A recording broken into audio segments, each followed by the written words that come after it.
ओम शांति। 14 सितंबर 2020 की मुरली है। बाबा ने कहा, मीठे बच्चे, तुम अभी सच्ची सच्ची पाठशाला में बैठे हो। ये सत्संग भी है। यहाँ तुम्हें सत्य बाप का संग मिला है जो पार लगा देता है। प्रश्न है, हिसाब किताब के खेल में मनुष्य की समझ और तुम्हारी समझ में कौन सा अंतर है? उत्तर, मनुष्य समझते हैं ये जो दुख सुख का खेल चलता है, ये दुख सुख सब परमात्मा ही देते हैं, और तुम बच्चे समझते हो कि ये हर एक के कर्मों का हिसाब किताब का खेल है। बाप किसी को भी दुख नहीं देते, वो तो आते ही हैं सुख का रास्ता बताने। बाबा कहते हैं, बच्चे, मैंने किसी को भी दुखी नहीं किया है, ये तो तुम्हारे ही कर्मों का फल है। गीत, इस पाप की दुनिया से कहीं और ले चलो। ओम शांति। मीठे मीठे रूहानी बच्चों ने गीत सुना। किसको पुकारते हैं? बाप को। बाबा आकर इस पाप की कलयुगी दुनिया से सतयुगी पुण्य की दुनिया में ले चलो। अभी जीव आत्माएं सब कलयुगी हैं, उन्हों की बुद्धि ऊपर जाती है। बाप कहते हैं, मैं जो हूँ, जैसा हूँ, ऐसा कोई नहीं जानते हैं। ऋषि मुनि आदि भी कहते हैं, हम रचयिता, मालिक अर्थात बेहद के बाप और उनकी बेहद की रचना के आदि मध्य अंत को नहीं जानते हैं। आत्माएं जहाँ रहती है वह है ब्रह्म महतत्व, जहाँ सूरज चांद नहीं होते, न मूल वतन न सूक्ष्म वतन में। बाकी इस मांडवे में तो बिजलियां आदि सब चाहिए, तो इस मांडवे को बिजली मिलती है। रात को चांद सितारे, दिन में सूर्य, ये हैं बत्तियां। इन बत्तियों के होते हुए भी अंधियारा कहा जाता है। रात को तो फिर भी बत्ती जलानी पड़ती है। सतयुग त्रेता को कहा जाता है दिन, और भक्ति मार्ग को कहा जाता है रात। ये भी समझ की बात है। नई दुनिया सो फिर पुरानी जरूर बनेगी, फिर नई होगी तो पुरानी का जरूर विनाश होगा। यह है बेहद की दुनिया। मकान भी कोई बहुत बड़े बड़े होते हैं, राजाओं आदि के। ये है बेहद का घर, मांडवा अर्थात स्टेज। इनको कर्म क्षेत्र भी कहा जाता है। कर्म तो जरूर करना होता है। सब मनुष्य के लिए ये कर्म क्षेत्र है, सबको कर्म करना ही है, पाठ बजाना ही है। पाठ हर एक आत्मा को पहले से मिला हुआ है।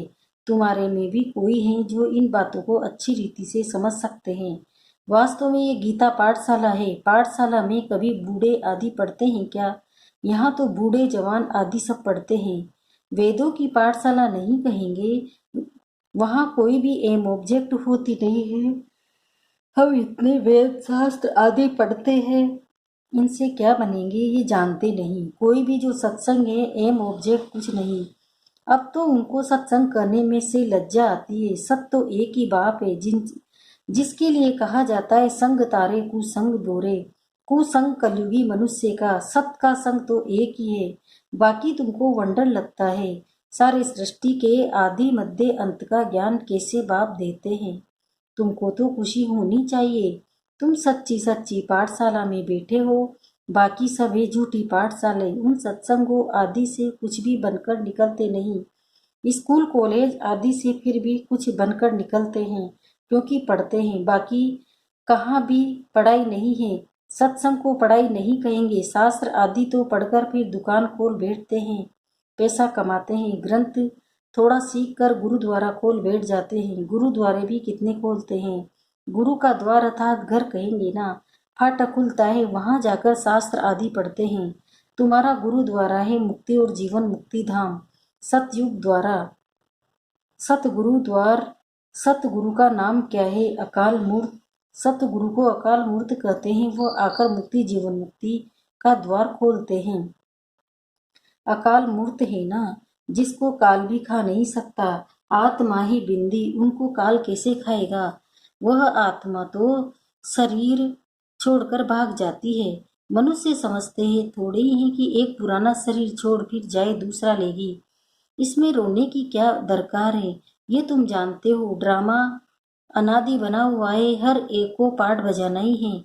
बाप ने समझाया है, सतयुग में है नष्टो मोहा, मोह जीत की भी कहानी है ना।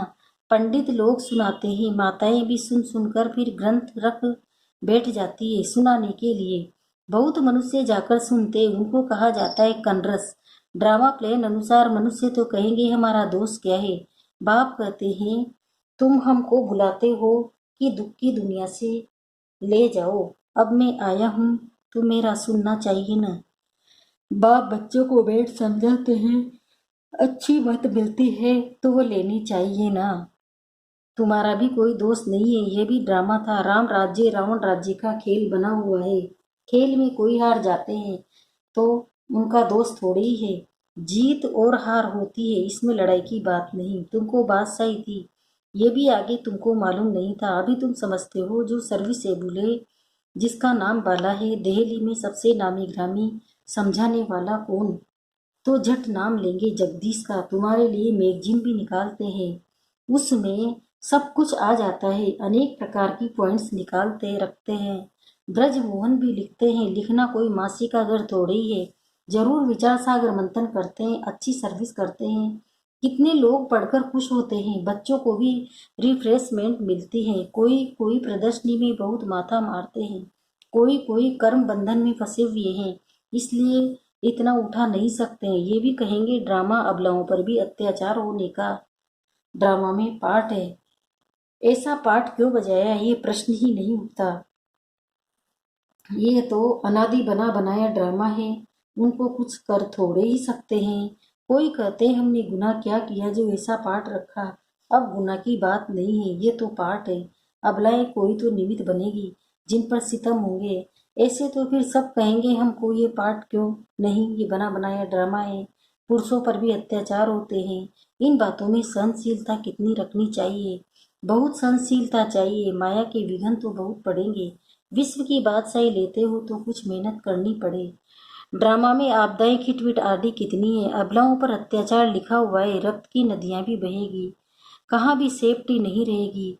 अभी तो सुबह को क्लास आदि में जाते हो से डस कर, वो भी समय आएगा जो तुम बाहर निकल भी नहीं सकेंगे। दिन प्रतिदिन जमाना बिगड़ता जाता है और बिगड़ना है। दुख के दिन बहुत जोर से आएंगे। बीमारी आदि में दुख होता है तो फिर भगवान को याद करते पुकारते हैं। अभी तुमको मालूम है, बाकी थोड़े दिन है, फिर हम अपने शांति धाम सुख धाम जरूर जाएंगे। दुनिया को तो ये भी पता नहीं है, तुम बच्चे फील करते हो ना। अभी बाप को पूरी रीति जान गए हैं। वो सब तो समझते हैं। परमात्मा लिंग है, शिवलिंग की पूजा भी करते हैं। तुम शिव के मंदिर में जाते थे, कभी ये ख्याल किया कि शिवलिंग क्या चीज है? जरूर ये जड़ है तो चैतन्य भी होगा। यह तब क्या है? भगवान तो रास्ता है ऊपर में, उनकी रचनाएं सिर्फ पूजा के लिए। पूज्य होंगे तो फिर ये सब चीजें नहीं होगी। शिव काशी के मंदिर में जाते हैं, किसी को पता थोड़े ही है भगवान निराकार है। हम भी उनके बच्चे हैं, बाप के बच्चे होकर फिर हम दुखी क्यों हैं? विचार करने की बात है ना। आत्मा कहती है हम परमात्मा की संतान हैं, फिर हम दुखी क्यों हैं? बाप तो है ही सुख देने वाला, बुलाते भी हैं, हे भगवान हमारे दुख मिटाओ। वो कैसे मिटाए दुख सुख? ये तो अपने कर्मों का हिसाब है। मनुष्य समझते हैं सुख दुख का एवजा दुख परमात्मा ही देते हैं, उन पर रख देते हैं। बाप कहते हैं मैं कभी दुख नहीं देता हूँ, मैं तो आधा कल्प के लिए सुख देकर जाता हूँ। यह फिर सुख और दुख का खेल है। सिर्फ सुख का ही खेल होता है तो फिर ये भक्ति आदि कुछ न हो। भगवान से मिलने के लिए भी ये भक्ति आदि सब करते हैं ना। अब बाप बेट सारा समाचार सुनाते हैं। बाप कहते हैं तुम बच्चे कितने भाग्यशाली हो, उन ऋषि मुनियों आदि का कितना नाम है। तुम वो राज ऋषि, वो है हठ योग ऋषि। ऋषि अर्थात पवित्र। तुम स्वर्ग के राजा बनते हो तो पवित्र जरूर बनना पड़े। सत्युग त्रेता में जितना राज्य था उनका ही फिर होगा, बाकी सब पीछे आएंगे। तुम अभी कहते हो हम श्रीमत पर अपना राज्य स्थापन कर रहे हैं। पुरानी दुनिया का विनाश होने में भी समय तो लगेगा न। सतयुग आना है, कलयुग जाना है। कितनी बड़ी दुनिया है, एक एक शहर मनुष्य से कितना भरा हुआ है। धनवान आदमी दुनिया का चक्र लगाते हैं, परंतु यहाँ सारी दुनिया को कोई देख न सके। हाँ, सतयुग में देख सकते हैं, क्योंकि सतयुग में है ही एक राज्य, इतने थोड़े राजाएं होंगे। यहाँ तो देखो कितनी बड़ी दुनिया है। इतनी बड़ी दुनिया का चक्र कौन लगाए? वहाँ तुमको समुद्र में जाने का नहीं है। वहाँ सीलोन बर्मा आदि होंगे नहीं, कुछ भी नहीं। यह कराची नहीं होगी। ये सब मीठी नदियों के किनारे पर रहते हैं, खेतीबाड़ी आदि सब होती है। सृष्टि तो बड़ी है, मनुष्य बहुत थोड़े रहते हैं, फिर पीछे वृद्धि होती है। फिर वहां जाकर अपना राज्य स्थापन किया। धीरे धीरे हम करते गए, अपना राज्य स्थापन कर दिया। अभी तो सबको छोड़ना पड़ता है। एक भारत ये जिसने किसी का भी राज्य छीना नहीं है, क्योंकि भारत असूल में अहिंसक है ना। भारत ही सारी दुनिया का मालिक था और सब पीछे आए हैं जो टुकड़े टुकड़े लेते गए। तुमने कोई को हप नहीं किया, अंग्रेजों ने हप कर लिया है। तुम भारतवासियों को तो बाप विश्व का मालिक बनाते हैं। तुम कहाँ गए, थोड़े ही हो। तुम बच्चों की बुद्धि में ये सारी बातें, बूढ़ी माताएं तो इतना सब समझ न सके। बाप कहते अच्छा जो तुम कुछ भी पढ़ी नहीं हो, पढ़ा हुआ सब बुद्धि से निकालना पड़ता है। एक बाप सिर्फ धारण करनी है।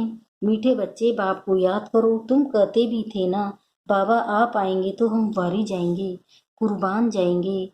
फिर हम हमारे पर कुर्बान जाना है। लेन देन होती है ना, शादी के टाइम स्त्री पुरुष एक दो के हाथ में नमक देते हैं। बाप को भी कहते हैं हम पुराना सब कुछ आपको देते हैं। मरना तो है, ये सब खत्म होना है। आप हमको फिर नई दुनिया में देना। बाप आते ही सबको ले जाने, काल है ना। सिंध में कहते थे ये कौन सा काल है जो सबको भगाकर ले जाते हैं। तुम बच्चे तो खुश होते हो, बाप आते ही ले जाने। हम खुशी से अपने घर जाएंगे, सहन भी करना पड़ता है। अच्छे अच्छे बड़े बड़े घर की माताएं मार खाती है। तुम सच्ची कमाई करते हो, मनुष्य थोड़े ही जानते हैं। वह है कलयुगी शूद्र संप्रदाय। तुम वो संगम युगी पुरुषोत्तम बन रहे हो। जानते हो पहले नंबर में पुरुषोत्तम ये लक्ष्मी नारायण है ना। फिर डिग्री कम होती जाएगी, ऊपर से नीचे आते जाएंगे, फिर आहिस्ते आहिस्ते गिरते रहेंगे। इस समय सब गिर चुके हैं। झाड़ पुराना हो चुका है, तन सड़ गया है, और फिर स्थापना होती है, फाउंडेशन लगता है ना। कलम कितना छोटा होता है, फिर उनसे कितना बड़ा झाड़ बढ़ जाता है। ये भी झाड़ है, सतयुग में बहुत छोटा झाड़ होता है, अब कितना बड़ा झाड़ है। वेराइटी फूल कितने हैं। मनुष्य सृष्टि के एक ही झाड़ में कितनी वेराइटी है। अनेक वेराइटी धर्मों का झाड़ है मनुष्य का। एक सूरत न मिले दूसरे से बना बनाया ड्रामा है ना। एक जैसा पार्ट कोई का नहीं हो सकता। इसको कहा जाता है कुदरती बना बनाया बेहद का ड्रामा। इसमें भी बनावट बहुत है। जो चीज रियल होती है वो खत्म भी होती है। फिर 5,000 वर्ष के बाद रियलिटी में आएंगे। चित्र आदि भी कोई रियल बने हुए थोड़े ही हैं। ब्रह्मा की भी शक्ल फिर 5,000 वर्ष बाद तुम देखेंगे। इस ड्रामा के राज को समझने से बुद्धि बड़ी विशाल चाहिए। और कुछ न समझो, सिर्फ एक बात बुद्धि में रखो, एक शिव बाबा दूसरा न कोई, ये आत्मा ने कहा।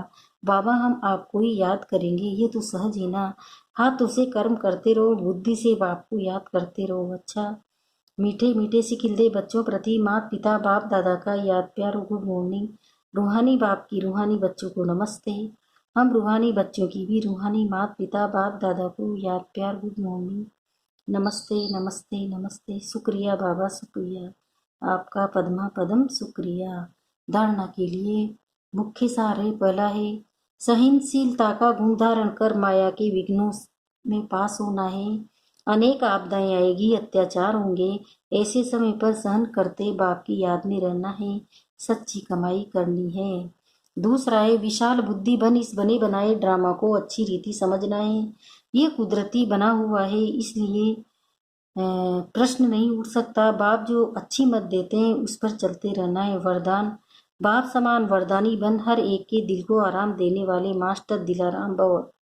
अब इसका विस्तार बता रहे हैं बाबा। जो बाप समान वरदानी मूर्त बच्चे हैं वो कभी किसी की कमजोरी को नहीं देखते, वो सबके ऊपर रहम दिल होते हैं। जैसे बाप किसी की कमजोरियां दिल पर नहीं रखते, ऐसे वरदानी बच्चे भी किसी की कमजोरी दिल में धारण नहीं करते। वे हर एक की दिल को आराम देने वाले मास्टर दिलाराम होते हैं। इसलिए साथी हो या प्रजा सभी उनका गुणगान करते हैं। सभी के अंदर से ये यही आशीर्वाद निकलती है कि हमारे सदा स्नेही सहयोगी हैं। स्लोगन संगम युग पर श्रेष्ठ आत्मा वह है जो सदा बेफिक्र बादशाह है। ओम शांति।